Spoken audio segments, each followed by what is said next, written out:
सुप्रभात बच्चों आज हमें क्या करना है? व्याकरण का नया पाठ शुरू करना है जिसका नाम है वर्ण विचार। लेकिन इस नए पाठ को शुरू करने से पहले आपको क्या काम करना नहीं भूलना, मेरे चैनल को शेयर, लाइक और सब्सक्राइब। तो चलिए चलते हैं अपने पाठ की तरफ। तो बेटे पाठ वर्ण विचार जो है, सबसे पहले वर्ण की परिभाषा जान लेते हैं। इस पाठ में हम वर्णों के बारे में विचार करने जा रहे हैं ना, तो वर्ण क्या होता है ये जानना जरूरी है। तो देखिए, वर्ण को आप अक्षर भी कह सकते हैं। वर्ण जो होता है वो भाषा की सबसे छोटी इकाई होती है। इकाई का मतलब होता है यूनिट, सबसे छोटी इकाई, जिसके और खंड, खंड मतलब टुकड़े, जिनको आप और छोटे भागों में नहीं बांट सकते, उन्हें वर्ण कहते हैं।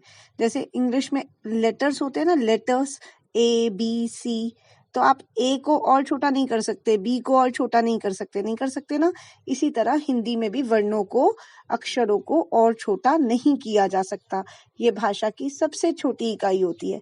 देखिए, इसे समझाने के लिए मैंने क्या किया, यहाँ आप देखेंगे मैंने बताया आपको कि वर्णों के मेल से, आप जानते ही हैं वर्णों के मेल से क्या बनते हैं? शब्द, शब्दों के मेल से बनते हैं वाक्य, और वाक्यों के मेल से बनती है भाषा। तो भाषा की सबसे छोटी इकाई कौन सी हो गई? वर्ण, है ना। तो यहाँ से आप परिभाषा आराम से समझ सकते हैं कि भाषा की सबसे छोटी इकाई को क्या कहते हैं? वर्ण। इसके बाद बात करते हैं वर्ण के भेद कितने होते हैं। तो देखिए, वर्ण के दो भेद होते हैं, एक होता है स्वर और एक व्यंजन। स्वर जिन्हें आप वॉवल्स कहते हैं, इंग्लिश में 5 होते हैं, है ना। और इसी तरीके से व्यंजन कॉन्सोनेंट। तो ये आपका हो गया स्वर और व्यंजन। इसके बाद जब हम इन स्वर और व्यंजनों को एक साथ क्रम पूर्वक लिखते हैं, आगे पीछे नहीं, आगे पीछे नहीं लिखते। अगर आपने कहा म, प, य, अ, आ, अगर आप ऐसे बोल रहे हो तो वो वर्णमाला नहीं है। वर्णों की माला, जैसे फूलों की माला होती है, मोतियों की माला होती है, तो वो फूलों की और मोतियों की माला कब बनती है? जब आप एक एक फूल को क्रम पूर्वक, छोटा फूल, बड़ा फूल, या नीले रंग के मोती, फिर लाल रंग के मोती, फिर नीले रंग के, फिर लाल रंग के, क्रम पूर्वक जब आप पिरोते हैं तब वो एक सुंदर माला बनती है। इसी तरीके से वर्णों की जो माला है वो भी तब बनती है जब आप वर्णों को सुनिश्चित ढंग से, सही ढंग से, क्रम पूर्वक एक व्यवस्था में, एक सिस्टम में लगाते हैं। तो पहले स्वर आते हैं और फिर व्यंजन। ये देखिए, यहाँ वर्णमाला की आपको मैंने एक टेबल बनाई हुई है, दिखाई हुई है। ये वर्णमाला का क्रम है, पहले स्वर और उसके बाद व्यंजन।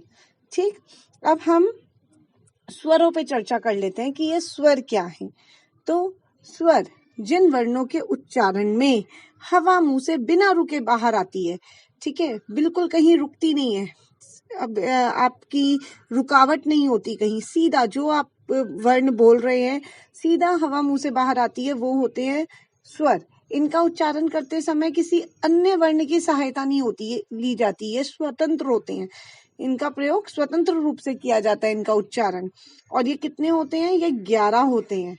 जैसे ये देखिए, मैंने 11 स्वर जो हैं वो नीचे लिखे हुए हैं।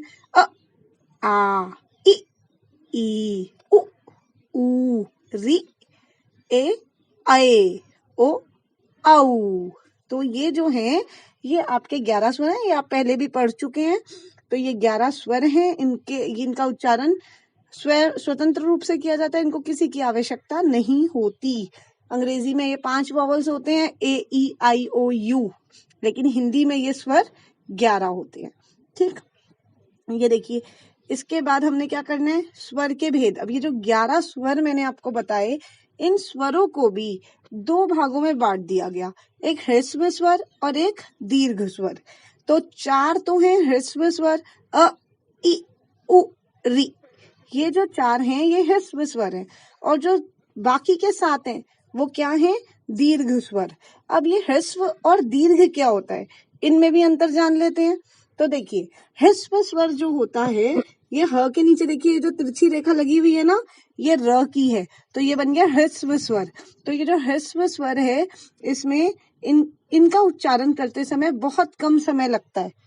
जैसे मैंने बोला था अ, इ, उ, तो कितना कम समय लग रहा है ना, आप कितनी जल्दी बोल रहे हैं। लेकिन दीर्घ स्वर, नाम से ही पता चल रहा है, दीर्घ, दीर्घ प्रश्न करते हैं ना आप, लॉन्ग क्वेश्चन, तो ज्यादा लंबा आपको लंबा बढ़ा चढ़ा के लिखना पड़ता है, तो दीर्घ स्वरों का उच्चारण करते समय भी ज्यादा जोर लगता है। जैसे आप कह सकते हैं आ, ई, ऊ, ए, आए, ओ, आऊ, लग रहा है ना ज्यादा समय।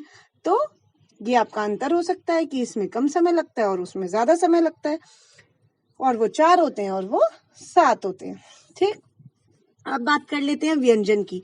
हमने स्वरों में पढ़ा था कि जो स्वर होते हैं उनको किसी की आवश्यकता नहीं होती, वो स्वतंत्र होते हैं और वो उनका उच्चारण करते समय हवा सीधा मुंह से बाहर आती है। लेकिन व्यंजनों का उच्चारण करते समय जो वायु है वो मुंह के अलग अलग भागों को स्पर्श करते हुए निकलती है, उन्हें व्यंजन कहते हैं। समझ आ रही है? मुख के अलग अलग भाग कौन से हैं? मुख के देखिए, होठ है ना, ओष्ठ हमारे दंत, कभी दांत पर टकराती है, कभी कंठ से टकराती है, कभी तालू से, कभी मूर्धा से, तो अलग अलग भागों से टकराती हुई बाहर निकलती है।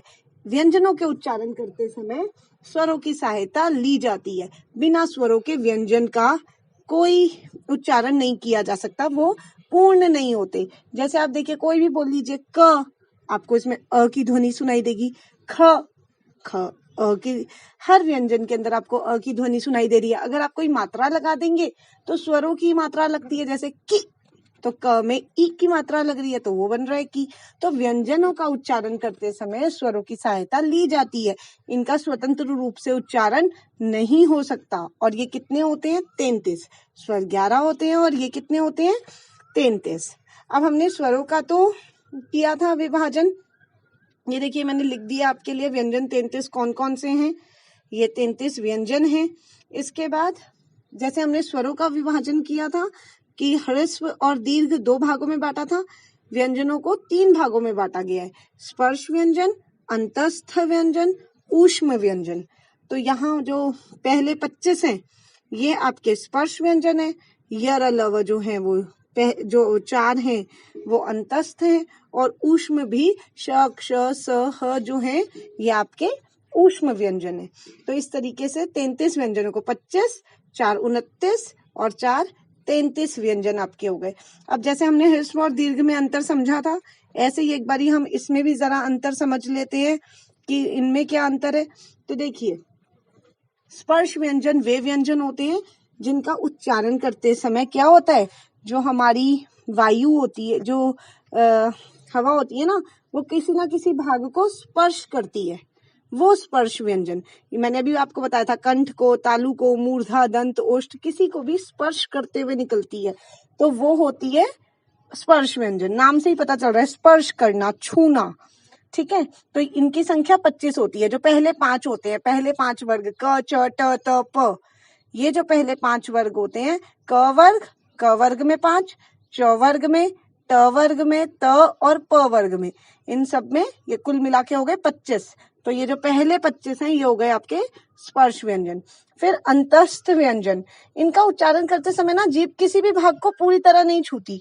आप देखेंगे ना य, र, ल, व, तो जीभ किसी भी भाग को पूरी तरीके से नहीं छू रही, वो बीच में ही रह जा रही है। तो यहाँ पर ये क्या है? अंतस्थ व्यंजन। इनकी संख्या 4 है, य, र, ल, व। इसके बाद ऊष्म व्यंजन। ऊष्म व्यंजन आखिरी के जो 4 है, क्ष, क्ष, स, ह, ये जो 4 हैं ये ऊष्म व्यंजन। ऊष्म का अर्थ होता है गर्मी, है ना, ऊष्मा, गर्मी देना। तो जब हम इनका उच्चारण करते समय जो हमारे मुंह से ना गर्म वायु निकलती है, रगड़ खा के आवाज निकलती है, आप देखेंगे श, तो श आप बोलेंगे, रगड़ खा के निकलेगी, एक ऊष्मा निकलेगी, गर्मी निकलेगी, तो इसीलिए इसका नाम हो गया ऊष्म व्यंजन। तो ये 3 हमारे हो गए, स्पर्श व्यंजन, अंतस्थ व्यंजन और ऊष्म व्यंजन।